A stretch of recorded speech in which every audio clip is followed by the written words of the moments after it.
Bismillahirrahmanirrahim. Saygılı Müslümanlar, aziz kardeşlerim.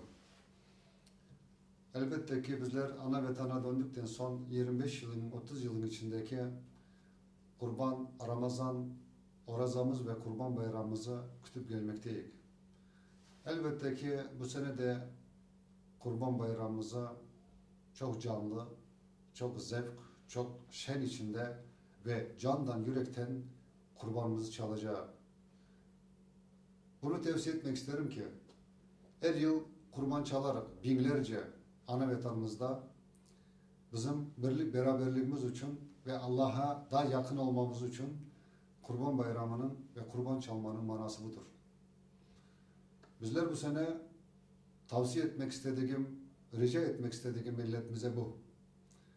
Bu kurban parası olan insanlar kurban alsınlar ve kurbanlarını çalsınlar.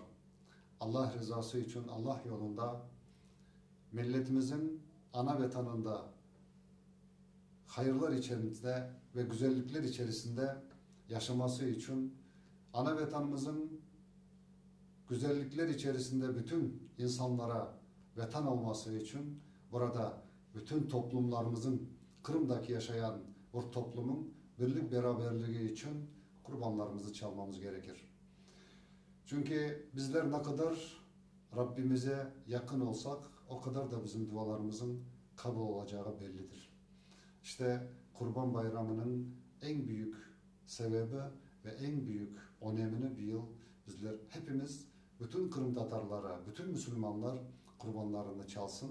Bizim geleceğimiz için, ballarımızın geleceğine, milletimizin birlik beraberliğine ve buradaki tınçlık, amanlık için ana vatanda kan akıtmaması için, akıtılmaması için bütün padişahlara insaf versin diye Allah'a bizler dua edeceğiz ve birlik beraberlik içerisinde yaşamamızı devam edeceğiz. İkinci meselemiz bayram demek kıvanç demektir. Bayram demek birbirlerimize can ağıranlar birbirlerini affetmek, bağışlamak demektir. Bayram demek birbirlerimize yardım elini uzatmak demektir. İşte bu üç meseleden çette kalmayacağız. Birbirlerimize yardım, çalan kurbanlarımızı kısım kısım bölecek, komşularımıza, akrabalarımıza ve kendimize, ballarımıza bölecek üçe. Birlik beraberliğimiz daha sımsıkı olması için bayram demek bütün akrabalarımızdan, bütün insaniyetten küs olanlar birbirlerini affedecek, birbirlerini bağışlayacak. Rabbimiz de bizim dualarımızı kabul edecektir. Komşularımızdan bütün etrafımızda olan küs olanlar birbirlerine bağışlayacaklar, birbirlerinden bağışlamak soracaklar ve ömrümüzü, hayatımızı, yaşamamızı devam edecek. Bu bayram bütün milletimizin geleceğine vesile olsun.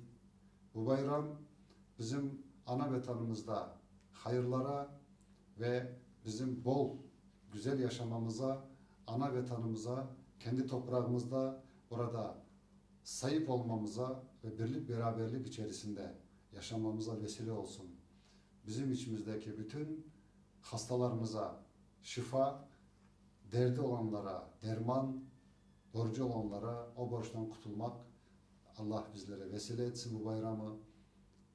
Kurban Bayramı bütün milletimize ve buradaki yaşayan bütün topluma, hepimize hayırlı mübarek olsun ve birlik içerisinde yaşamamız için hayatımızı, evlatlarımızı, torunlarımızı, ballarımızı oluşturmamızı Allah bizlere nasip eylesin ve büyük belalardan, kazalardan bizlere kurtarasın. Allah hepinize razı olsun.